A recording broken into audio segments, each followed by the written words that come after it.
Hello, my friends. How are you today? We are here on Sewing in Slippers with Sue, and it is just a couple of days past Christmas. And I hope that you had a fabulous holiday as I did. It was a time filled with family, with friends. My kids were here, my husband, of course, and we also go visit my best friend and her grandkids, who are my godkids. So it was just a special time, and I hope that you had a time filled with family and friends as well. Now I know it's a difficult time for some, and some of us are just as happy to have the holidays over with. And I won't dwell on that. Of course, I do. I know the reason for the season, and I realize that it's more than just getting together with family, getting together with friends, having lots of good food and lots of presents, right? So I hope that you found meaning in the holiday season and not just enjoying the hustle and bustle of the season as well. So having said that, let's get back to quilting. Now that the holidays we're right in between Christmas and New Year's, so we still have a lot of celebrating and fun yet to come. But if you are one of those people that doesn't celebrate, or you're one of those people that is left alone and doesn't have family near you, we can all enjoy our quilting traditions as well as our holiday traditions from the comfort of our own home. We can sew in slippers with Sue, and we can still enjoy the peace and quiet and camaraderie of the season, and we can do that right here on our Facebook Live. So welcome to Sewing in Slippers with Sue. It's a Facebook Live show that I do every Tuesday at 11. We have this show on Facebook as well as on YouTube. So what are we going to be talking about today on Sewing in Slippers with Sue? Well, I had a couple of thoughts for today. The first thing I want to talk about is the Quilt Police and the right and wrong ways of doing things. And I don't believe that there is a right or wrong way of doing things. I think that there are fun and simple ways, there are hard and tedious ways, there's your way, there's my way, and there's every way in between. But I love to teach my way of doing applique, and I want to talk about how it's right for me and how maybe it could be right for you as well. We want to talk a little bit about traditions and doing things in a traditional way and doing things my way or in a more modern way or in an easier way. So that all comes under talking about the Quilt Police and are we doing things the right way.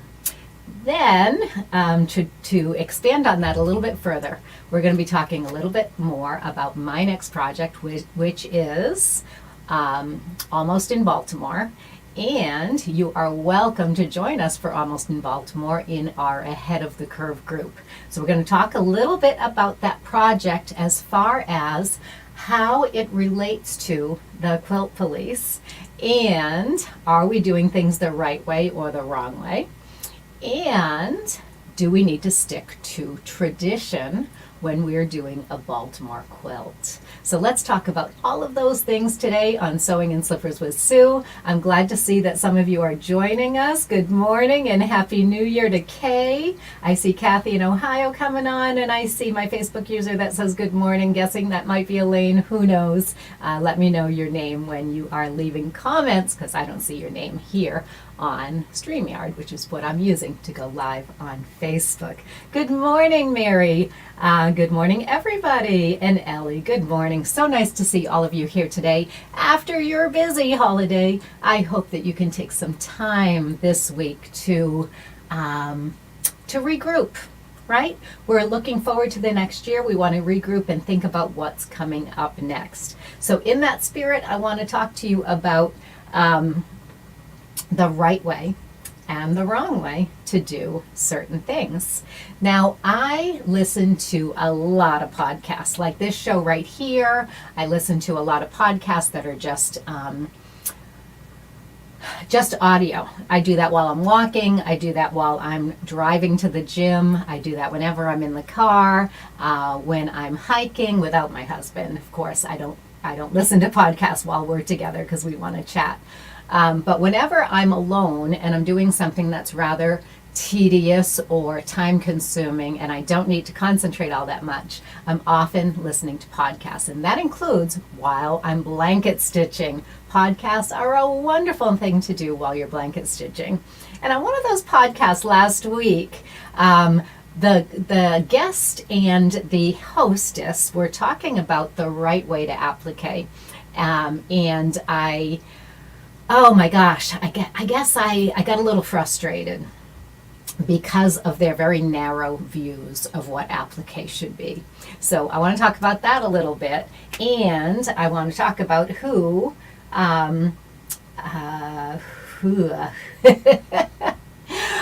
who determines who the Quilt Police are, right? So let's talk about the Quilt Police. So when I say that, of course, tongue-in-cheek, there are no Quilt Police, but there are people out there that think that there's a right and a wrong way to do things. There's basic rules, and you can't break those rules. And if you do, the Quilt Police are going to come and slap that hand or give you a ticket or put you in jail. Absolutely, you know that we're just joking when we talk about the Quilt Police, but there are those people out there that think there's only one way to do things, that there are rules that should never be broken, and that my way of doing applique is totally against the rules and would not stand up in a strictly by the rules kind of situation. So the discussion that they were having on this podcast was that they don't think, or they've heard talk about fusible applique quilts not being allowed in the major shows. Now, this was news to me. I had never heard that before. But the point is not that they were talking about it, but that idea is out there. They were talking about it because the idea is out there that fusible applique is not the same as applique. So I got a little bit defensive, right? Because I love fusible applique and I love what it does for quilters and I love what it does for my quilts. And I wanted to defend that a little bit, but we were on a podcast. I'm just listening. I have no way to speak up and to talk about it. Of course, I could have left a comment on the podcast, but I didn't. So I just wanted to address the Quilt Police here. I have been quilting since, gosh knows, I want to say 40 plus years, and it's hard to say, but it's true. I've been quilting since the Quilt Police were born, right? And I grew up in a very traditional shop where my mom and I taught hand applique and hand quilting and all of those traditional skills. But I have ventured out and grown over the years to include loads of different methods of making quilts. Now, nobody would say that machine piecing is a cheater way of doing things, especially paper piecing. Don't you think that's kind of a cheater way of making accurate points? You don't have to know anything about making quilts to make accurate points with paper piecing. You don't have to have the piecing skills of an old-fashioned quilter. You can make perfect points with paper piecing. And so it's kind of a cheater way of doing accurate points. Well, nobody's complaining that paper piecing is in the shows, right? It's a valid way of doing something in a better way that makes it easier for people and gives you top quality results. Now, there's good paper piecing, and then there's very poorly done paper piecing, right? So you have to be a good piecer to do paper piecing well, because you know what's good quality and what's not good quality when it comes to accurate points and an accurately pieced quilt. So being a good quilter gives you extra insight when you're making a paper pieced quilt, so that you can do it well, you can do it accurately, and you're going to be the star of that show, whether you do traditional piecing or paper piecing, right? So Good morning, Kate. Wonderful to see you here. And I have another Facebook user saying good morning. Go ahead and tell me your name because I don't see it here. So the last person that just commented, just type your name after your comments. Okay, so we're talking about quality in every different process that you do. So let's talk a little bit about applique. Applique is traditionally done by hand, turning under the edges of your fabric and hand stitching those edges down. Now, there have been modifications on that to make it easier for quilters. So some quilters, and I'm going to say Sue Nichols in particular, she's my idol, she does an amazing job, where she turns under the edges of the applique shapes, just like she would for hand piecing, and then she does a blind blanket stitch over it. So she uses a very tiny little blanket stitch, and she uses the monofilament thread, a really good quality one, so it's not stiff or rough, and she does an invisible stitch to make her machine applique look like hand applique. Fabulous method. I love her. I idolize her. She does such an amazing job, and she's such a good teacher. But I don't enjoy the process of cutting out all of those applique shapes and turning under the edges. All that prep work is all by hand. If I'm going to do all that prep work by hand, I might as well hand stitch. I'm not that slow at hand stitching. So I don't really see the huge advantage to to machine stitching my applique if the applique is all prepared anyway. I just don't find it saves a whole lot of time. Okay, so, oh, Mary, I saw you there. Oh, Pat, wonderful, nice to see you. And Linda Ivy, good to see you. Okay, excellent. Mary, your name is popping up, so I'm seeing you already. Okay, so the time saving aspect of machine applique to me, it's not so much the machine stitching versus the hand stitching. That's a time savings, but that's not the most significant time savings that I'm looking for. So by adding fusible to my applique fabrics, that's where I get the true time saving, right? Because I'm able to cut out my applique shapes, fuse them in place, and then go to stitching so much faster. There's not that in-between stage of turning under those edges, right? So fusible applique to me was eye-opening, because then I could truly save time with my applique. Is there a trade-off? Absolutely. I have raw edges on my applique, and people that turn under the edges do not have raw edges on their applique. So yes, there's absolutely a trade-off between prepared machine applique and fused machine applique. So for fused machine applique, my recommendation is you use a really good quality thread on top, and you're going to use a nice heavy thread that's going to enclose those edges in the blanket stitch. So that's typically what I do. And I have some of those beautiful threads right here. I'm going to be using these gorgeous variegated threads from Wonderfil on my next applique project. And that's going to give me the quality machine applique that I'm looking for with fusible. By building up the thread on the edge of the applique, it gives you that finished look. You don't realize that those edges are not turned under because you've got a big thick thread going straight down along that edge and then going in. Now I say a big thick thread. What I mean by that is a sewing thread that's just as heavy as that cotton fabric, and a 50 weight thread is fine. That's going to make a nice edge on the edge of the cotton fabric, even if the cotton fabric is just bluntly cut and not turned under. By turning it under, you're raising your applique. You're making a layered applique, and that's another thing that you give up when you do fusible applique. I'm giving up that more three-dimensional look. But then when you look at my quilts, they look three-dimensional because you can add in that three-dimensional quality by doing beautiful machine quilting. So yes, there are absolutely different ways to do applique. None is right, none is wrong. There's just your way, my way, and everybody else's way. Everybody brings themselves into those techniques. You find what you like, you find what you don't like, and you use any technique that makes you happy, that makes your quilts beautiful, that gets your quilts done.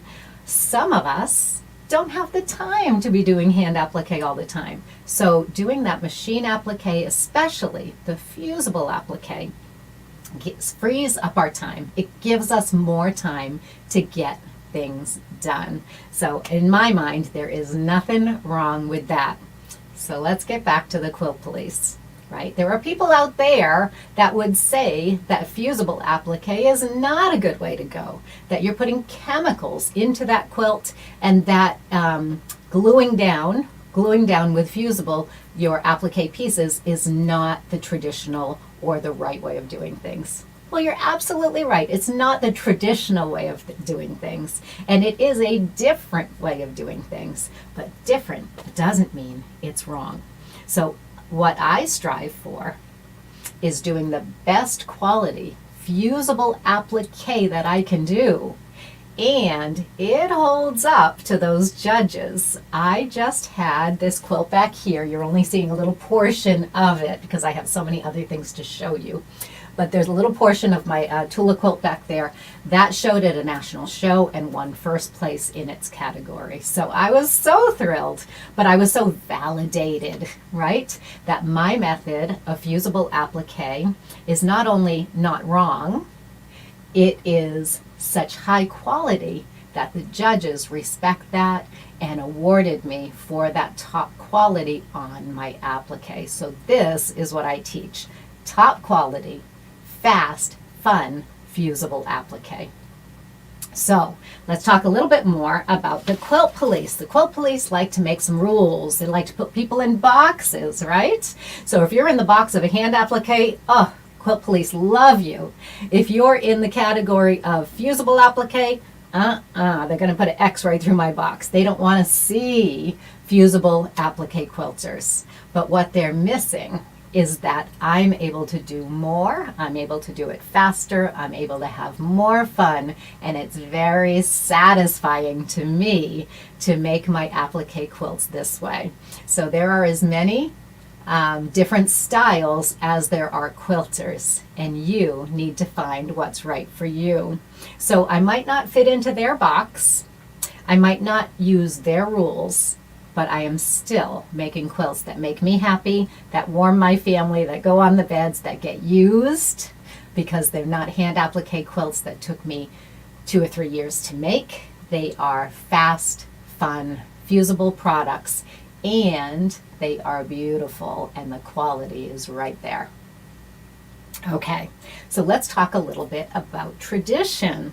Well, I am venturing on a new project this year, and it's about to start. In January, our Ahead of the Curve community has the opportunity to work on a Baltimore quilt. Now, if you know me, you know that I tend towards the traditional. My quilts tend toward the traditional. They are not necessarily all traditional. In fact, I've got some kind of wild things out there. But my heritage, my history is really in tradition, and I learned in a hand applique shop how to do things the old-fashioned way, and that kind of got instilled in me. And I'm kind of an old soul anyway, so I do like to do things in a traditional style, not in a traditional way, but in a traditional style.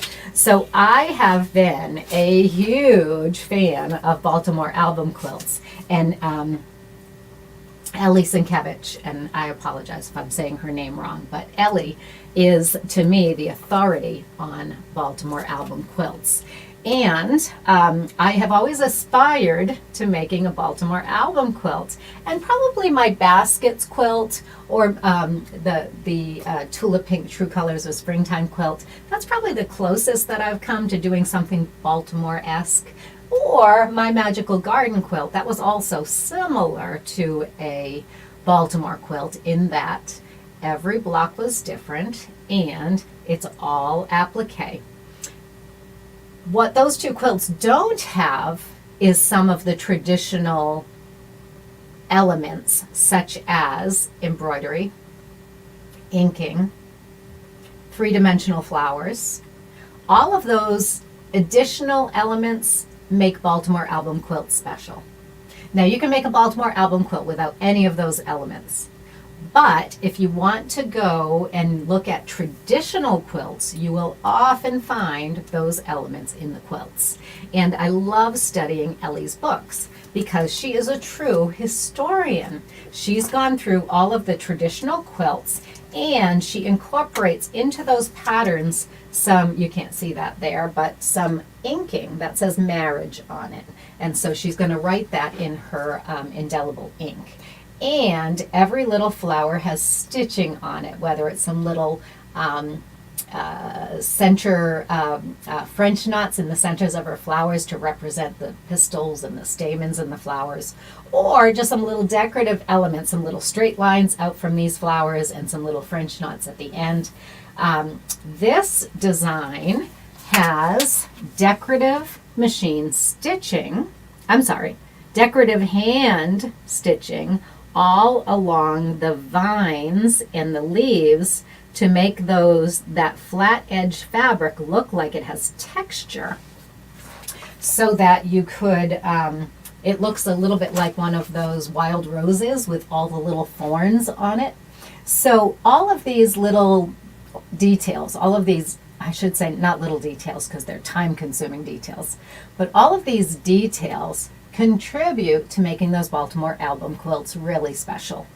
So my goal is to speed up the entire process of making the applique block so that I can spend a little bit more time, and not a whole lot of time, but a little bit more time doing some of the decorative elements typically found in the Baltimore quilts. And those elements are not going to be super speedy. They're not going to be super fast, but they are going to enhance the applique that I'm doing.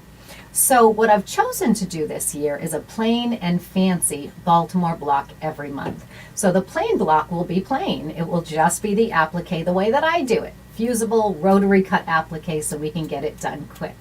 And it's going to have fewer elements.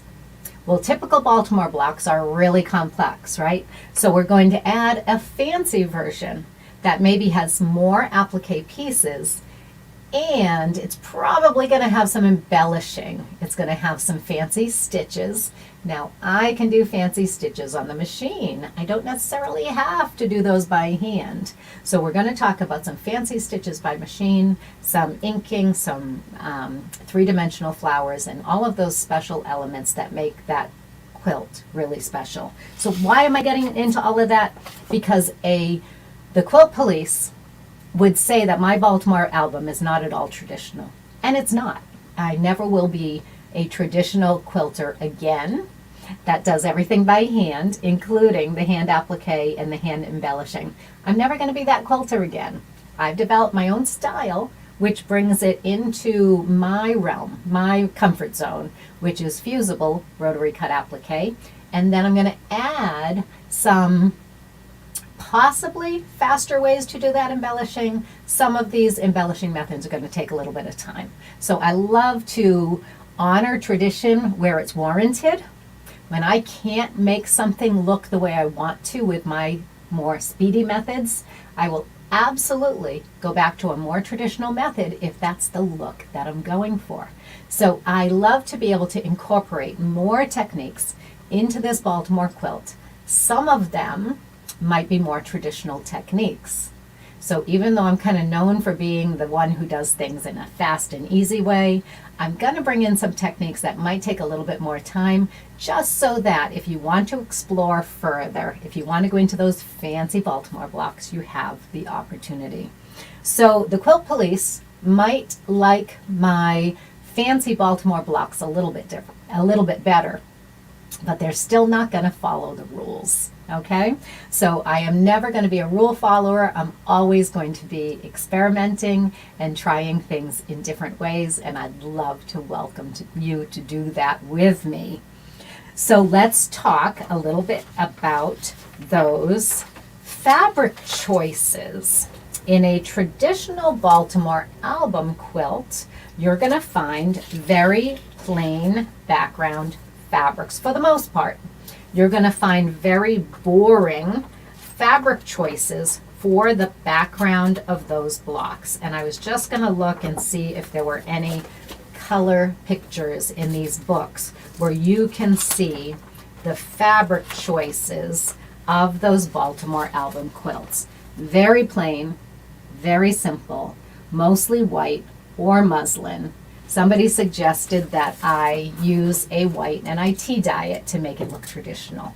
Well, that's just not me, right? So I'm looking at doing some traditional methods in my quilts, or traditional style, but using modern methods. And in order to distinguish my quilt from a traditional quilt, I'm going to use some pretty modern fabric choices. So you won't see my quilt on off-white. You won't see it on white. Maybe, I don't know. But you're going to see some more unusual choices. And I've been struggling with that. And I think if you've been here with me for a few weeks, you've been seeing some of my choices. So I wanted to go through a few of my quilts that use different backgrounds. Why or what look are you going to get if you use a different background for your Baltimore quilt? You're not going to get that traditional look anymore. If you want the traditional look, you're going to go with red and green and maybe some other colors, and you're going to go with a white or an off-white background. And I may do that. I haven't decided yet. And my Baltimore classes are starting next month. So I'm just starting to make my actual samples, not my samples in EQ, not my designs, but I'm actually making my samples now. So I want to show you some of my fabric choices and where I'm going to make it a little bit more modern and a little bit more fun. Now, are the Quilt Police going to love it? No, they're absolutely not. They're going to say, if you're doing a Baltimore quilt, you should use the traditional white or off-white background. But I'm just not a traditional girl. So let's look at some of those fabric choices. So I'm going to change my settings here so you can see the camera that's down on my table. I think that's this one. Let me give it a shot. Which is thicker? Oh, I've got a question out here. Which is thicker, a 40 weight thread or a 50 weight thread? I should know, but I'm drawing a blank. The lower the thread weight, the thicker the thread. So if you're going to go with embroidery floss or something like that, that's a 12 weight, right? So my 12 weight threads don't like to go through my sewing machine. They're really for hand sewing. Then the 40 weight is beautiful for on your applique, and I might be able to show you some examples in my quilts. But the 50 weight thread is typical piecing thread. So that's the one that I typically use because I have so much of it in so many different colors. So yesterday I was designing or playing with. I've already got the block designed in EQ. I'm able to draw out my block in EQ. And now I'm doing the fine tuning, measuring. Where do I put everything? How far apart are those leaves? Where do I place the center of my my arcs or my stems that are in an arc? So I'm doing the fine tuning before I teach this class. And when I do that, I'm just mocking up a block and I'm using the actual fabrics that I may use in the quilt so that I can see what it looks like. I can do this in the computer program. I can put this fabric into EQ and I can get an approximation of what that quilt is going to look like. But there's nothing like making that first block, so you know what that quilt is really going to look like. So I've chosen to use, let me get it up close here, it's a fabric that has little swirls or circles of pink and orange. I think it's just pink and orange. I don't see any yellow in there. So it's more just a pink going into a salmony color. So this is one choice for my backgrounds. Now I may not do a full-size quilt with this background, but I'm at least going to make a block or two to see if I like this background. Now, you can say I've made this block. These are all just loose, okay? I have not even tacked these down yet. So at this point, I can audition my fabrics. So I'll be doing that today before I do any stitching.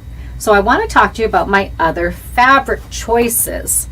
This was my first choice for that fabric, for the background.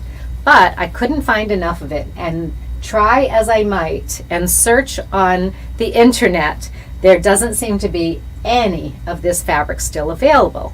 And I only have small pieces. So I would not be able to do the background using this fabric, which I am so disappointed because that really was my first choice. It's got pink butterflies, it's got little oranges on it, and to me it was absolutely perfect. But what I may do, I might do the center of each block with this fabric and do the outside edges of the block with a different fabric. Now I wouldn't put these two fabrics together because in my opinion they just don't go well enough together, because this has a white background and this has an off-white background. So when I'm looking to piece this into something else, what is that something else going to be?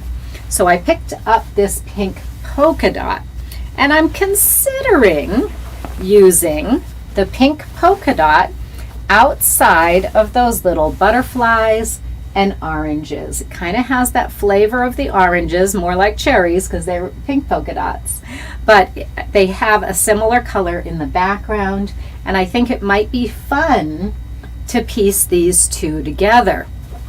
My hesitation is that the dots are very linear. So unless I cut these just right and piece it right between the dots every time, I'm going to have those dots going all over the place.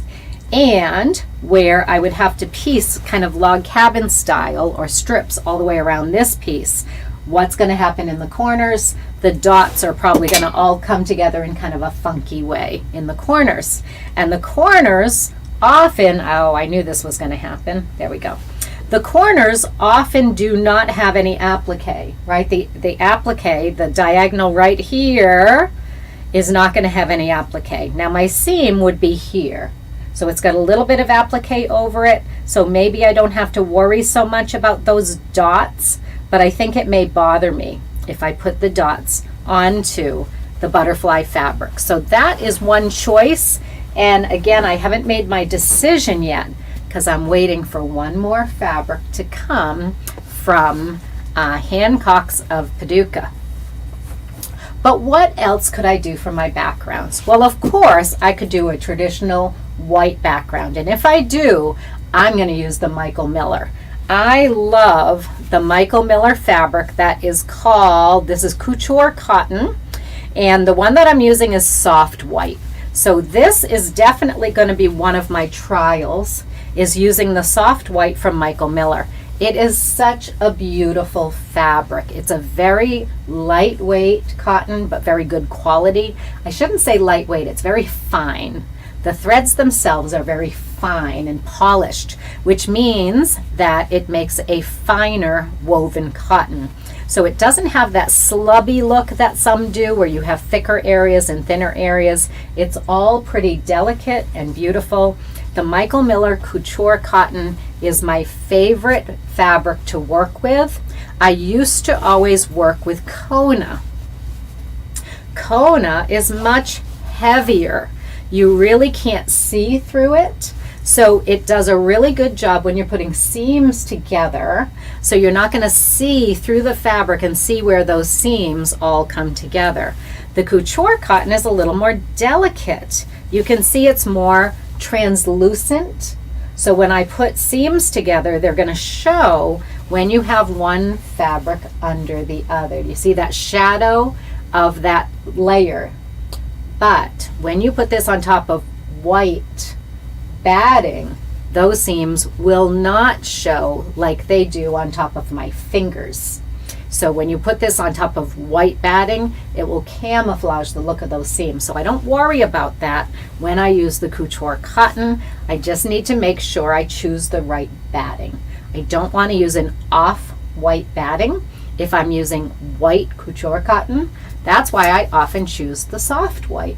It's a little bit more, there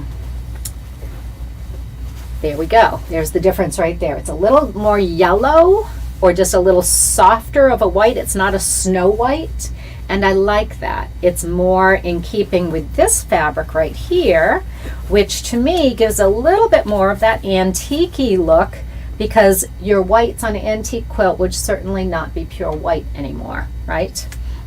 So if you like the look of pure white, I love the Kona cotton. I like it because it's very consistent. It's a little bit less expensive. It pieces together beautifully. It's got a nice smooth finish. Kona cotton is my go-to, but then if I want to upgrade a little bit, I might go to the Michael Miller. Now Michael Miller makes a white. They also make the soft white. So you can see why I really need to decide on this background and start to actually fuse this quilt, because if I don't, these pieces are going to be all over the place. So we'll talk about that later. Now, what if I wanted a completely different look? What if I went with a gray background? That would be a very contemporary look. Quilters have been using gray as a neutral for the last 10, 15 years or so, and it's very popular. It's a more modern look. A lot of modern quilts are done with gray backgrounds, and this is also the Couture cotton from Michael Miller. In fact, I have all of the different colors of Couture cotton, so I could pick one that looks like a muslin. I could pick any of these grays. There's probably about 10 different grays here, depending on what's going on top of it. Then another good choice would be black. Whenever you put your applique on black, things just pop. Now, my camera hates black because it doesn't know what to focus on. But if I had all of these beautiful, bright shades of red, yellow, and green on the black, it would be stunning. So I want to show you a couple of examples of that as well. Then you could do something that's totally in Sue Pellin style, right?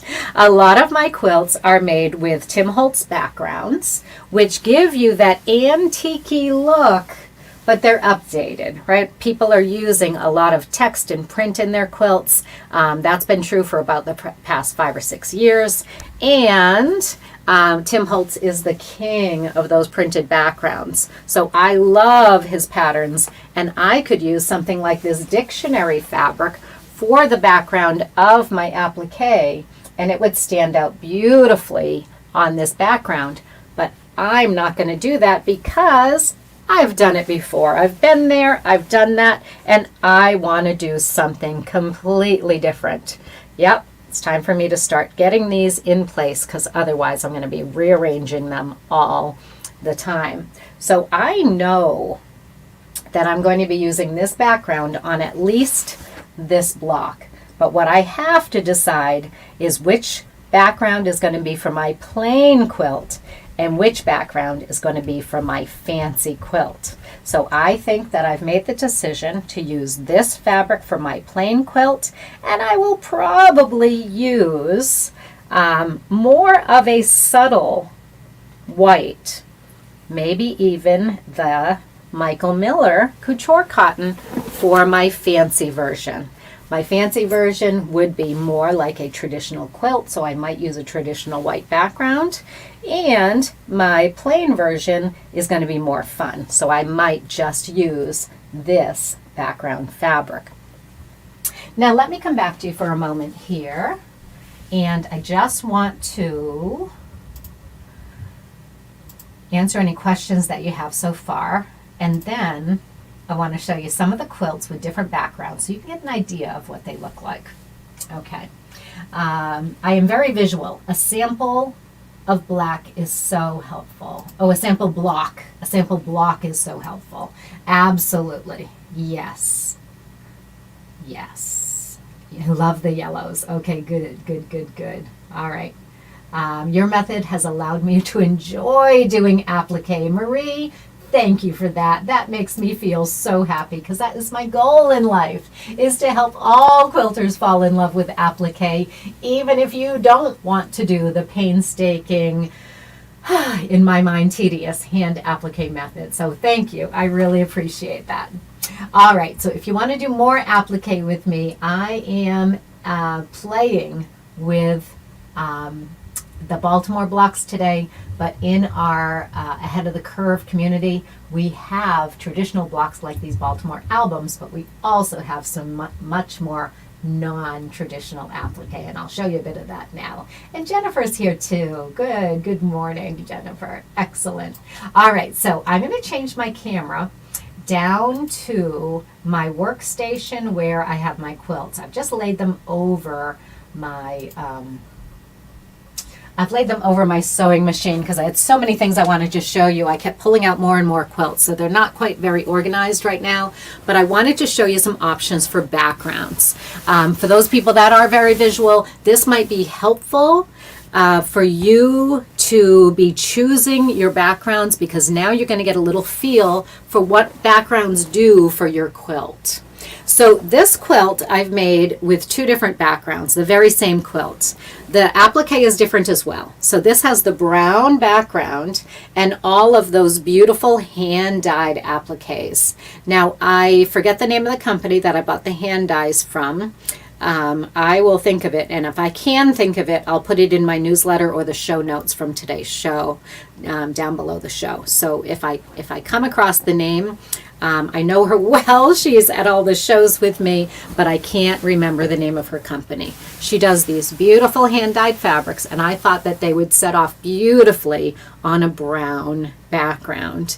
And I chose this really interesting gold, brown, and blue border fabric for this quilt. So this quilt was originally done with a border print here on the long strips, and I didn't have a border print for this quilt, but I found this really beautiful sashing fabric, and I just love it, and I love the brown background. Some people would really shy away from brown. It's actually one of my favorite things to do. That teal and brown combination, or pink and brown, are two of my favorite color combinations. So I love brown. You're going to see quite a few quilts that I made in the 2000s, in the early 2000s, with brown backgrounds. So here is that exact same quilt, and this is made with a light background instead of that dark brown. Now, I will say that this is not a traditional background at all. This is such a popular quilt. People love this quilt, and I think the main reason is because of that border print. So what I did is I took that border print that has a lot of beige and yellow in it, and I found a background that complemented it, and there could not have been a better background for this quilt. Not only does it have the beige and the pinks and the yellows, but it also has that teal blue in the batik. So some people might be really afraid of using a batik background like that. For hand applique, you would never do it. it's really hard to stitch through batik when you're stitching by hand. That's one of the benefits of machine applique. You can easily stitch through any background fabric and you don't have to pay attention to what you're using as a background. But look at the colors in that batik and how it brings out all the colors in that border. So I wish I had stock in this color combination. I wish I could patent it because I think it is brilliant how those two come together. So what could I do for my quilt here, right? So if I'm going to be making this block, and this block is all based on this fabric right here. So this fabric was my inspiration fabric. You can see how all of the colors relate to that inspiration fabric. My background also needs to relate to that inspiration fabric. So this one with the oranges and pinks is the perfect background that relates to my inspiration fabric. Now this inspiration fabric is not in the quilt. It may or may not ever be in the quilt. I bought enough for the backing because it's such an inspiration. It's so perfect that I bought enough of this to go on the back of the quilt to bring everything together. I think it's absolutely perfect. Now I'll tell you something that I am very sad about too. I would make my entire quilt out of this fabric, but it's, again, I only have a little bit of it. I don't have enough to make the entire quilt. And that's why I'm going through the process of what else can I use. So I'm going to show you another brown background, right? This brown background was made for a very specific reason. We had a chocolate and strawberry and chocolate champagne social at the Vermont Quilt Festival every year. And so in order to celebrate the chocolate and strawberry champagne social, I had one of my friends make this quilt for me. So this quilt is on a brown background. There's the chocolate, and of course we've got the strawberries, and there's some bubbles for the champagne. So super fun on a brown background. I know that combination is very unusual and not something that you're going to see a lot of. What you see a lot more of, which gives you the same contrast, is your brights on black. Now I love brights on black. By the way, this quilt was before I discovered Misty Fuse, and this is one of those times when my applique is coming off the background because I didn't use Misty Fuse and I didn't stitch around each of the design elements in this quilt. So this, my testament to using Misty Fuse, know that this is not Misty Fuse if you're noticing that flapping piece right there. But the brights on black is such a popular way to do your applique quilts, but it's certainly not at all traditional. My son's walking around upstairs and it sounds like an elephant. Much more traditional is your white backgrounds, but if you're going to use a traditional white background, why not spice it up a bit? This one has a white on white, so at least it has some texture and some print to that background fabric. Now that same quilt looks amazing on a print background. Now this is a Christmas print background. It's lots of gold, it's lots of paisleys, it's very bold. There's even some gray and black and brown in there. So it's a very bold looking background. I'm not sure you can pick that up on the camera, but it holds its own with the dark black, green, and red applique on this Christmas quilt. So you can go soft and beautiful with your batiks on the white, or you can go really daring and use a print in your background that sets off that applique just beautifully. Now there are times when I want a soft background, but I don't want to do white. So this one, of course, I love that red and, the yellow and blue combination. And the background of my fabric was white, so I easily could have used a white out here. But that's a little boring because I've done so many quilts on white that I wanted to use something a little different. So we just went with a light yellow in our background. Now these are the 3 quilts that I really brought out to show you for background choices. This is My Magical Garden. And My Magical Garden is once again a very traditional looking quilt. It has the look of a Baltimore album, but it's not quite. It's a little bit more modern than that. I didn't base any of the blocks on traditional Baltimore album. These all just came out of my head. This time when we're doing our Baltimore album quilt, the blocks are all based on traditional blocks from traditional quilts. So they're actual Baltimore album blocks that we're modifying to fit our style, to fit our technique. For this quilt, I have made it more than 3 times. I've made it probably 5 or 6 times, and this time we did it in a batik background. We also used batiks for all of the applique. This was a sample for a batik company, and we worked together to make up this color combination. I chose the colors from one company's fabric. So this was all Island Batik, and I tried to use all of their neutrals in the background just to show how you can use neutral batiks in the background. But some are not very neutral.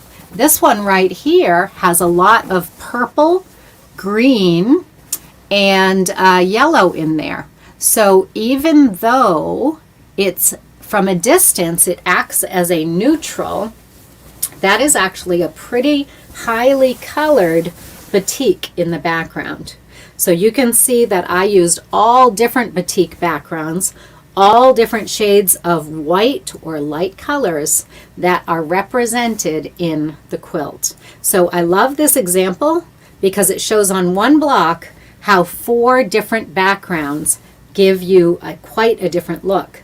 But then when you look at the quilt overall, when this quilt is hanging, it just looks like it has some texture in the background.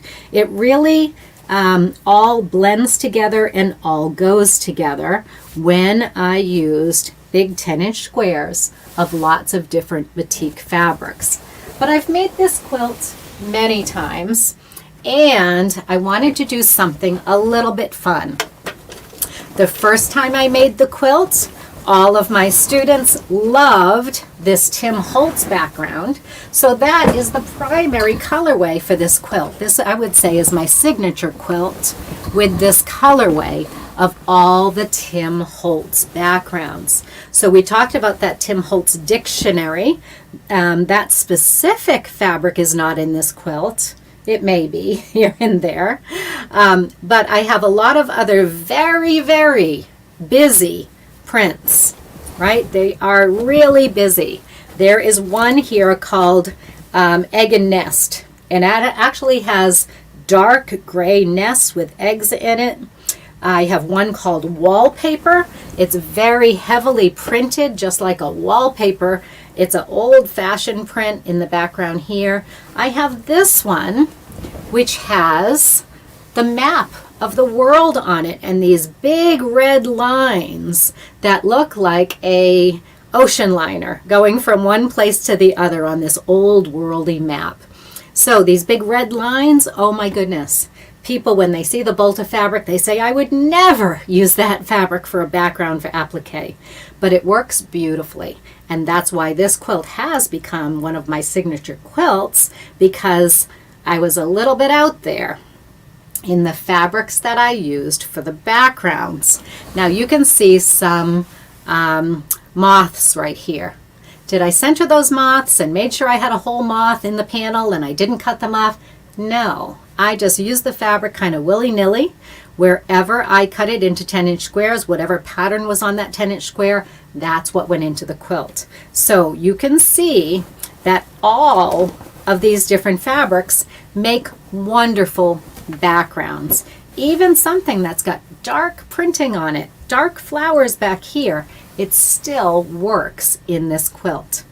Now this is a very traditional looking quilt because the Tim Holtz backgrounds are very old world style, right? The flavor is very, very muted. It's busy, but it's muted. It has all those creamy colors, so this looks like an old-fashioned quilt. Well, I decided to do this quilt one more time in some kind of wild background fabrics. So once again, I can't remember the name of the company, but they make some really fun, beautiful fabrics. This one says happy, happy, happy all over it. Happy, happy, happy. And that's what I saw when I found this fabric. It makes me happy. It says, "You are my sunshine. Here comes the sun. You make love and fun. Can't stop the feeling." We've got some lyrics going on. I'm sorry. We've got some lyrics going on from my childhood, right? Sugar pie, honey bunch. It's all on there. And so this fabric made me happy, happy, happy. And I did not even look at where I was cutting the fabric. This one happened to have the happy, happy, happy kind of in the middle of the ring.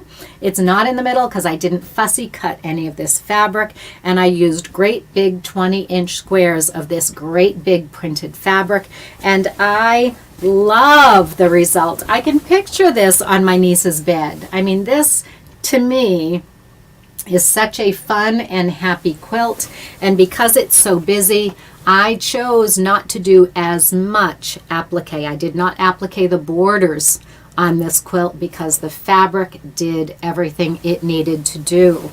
So you can see that I am not strictly a traditional quilter. There's not a whole lot about me that is traditional. I love to have fun with my quilts, and I love to show you how much fun applique can be. So I just want to let you know that this Almost in Baltimore, the reason why I called it Almost in Baltimore, because I'm not going to Baltimore. I'm not going there.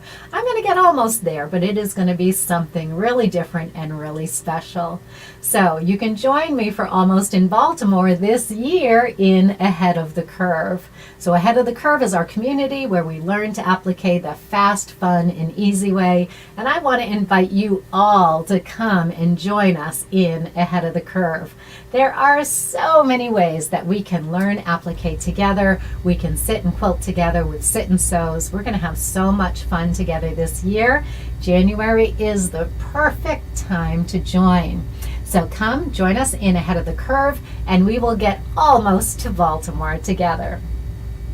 Then we have other projects as well in the membership, but there are so many different fun things that we can do together as far as the applique goes. You're not going to find me doing very traditional applique. My quilts can look very traditional, but all of the methods are modern and they're fun, and I know that you're going to enjoy them as much as I do. Hey, Doreen from Vermont, I did have a wonderful Christmas. Thank you. Excellent. So, okay, so what did we talk about today? We talked about the Quilt Police. I don't let those Quilt Police in my sewing room because I know that they're going to thumb up their nose at what I do. I do fusible applique quilts. They're fast, they're fun, and they are absolutely beautiful. I hope that you think they're beautiful as well. I know that I do. Then we're going to look at traditional. We're going to take what we like from that style, and then we're going to make it our own. So in Almost in Baltimore, I'm taking a very traditional style block, but I'm totally updating it and making it my own so that I can use my more modern methods to cut out those shapes with a rotary cutter. We're going to fuse them down with the best fusible out there with Misty Fuse, and then we're going to be machine stitching our quilts. So I respect the Quilt Police and all of their rules and all of their little boxes that they put things in, because we want to respect the quality. We want to respect the inspiration from our elders and from our ancestors in the beautiful quilts that they made. But what I contend is that everybody needs their own method of making those quilts. And as long as your method is quality, then I don't think the Quilt Police have any leg to stand on. They can't put me in quilt jail for making beautiful quilts. And they can't put me in quilt jail when my quilts stand up to some pretty prominent judging, and they have gotten top marks with some of the judges that are out there. So I hope that you will discover your own way to do your quilts without any regard for what the Quilt Police are going to say. Sometimes we need a little thick skin to do things a little out of the ordinary, a little out of the box, and to do things in the way that we feel really good about. So bye-bye, Quilt Police. I am not going to listen to you this year. I'm going to make my Almost in Baltimore quilt my way, and it is going to be spectacular. So everybody, I hope that you have had a great time with me today. Join me every Tuesday for Sewing in Slippers with Sue at 11 Eastern Time, and we will pick apart some aspect of applique or of design or of the quilting industry. We also have monthly guests on our show, and if you'd like to be a guest on Sewing in Slippers with Sue, just reach out to me or Penny and we will get you out here. All right, everybody, have a wonderful New Year. I will be here on Tuesday after New Year's, and we're going to talk a little bit about goal setting. Yep, we're going to talk a little bit about goal setting on our next Sewing in Slippers with Sue, and I hope I'll see you there. And I hope that you have a very wonderful rest of your holiday season and a happy New Year. Bye, everybody.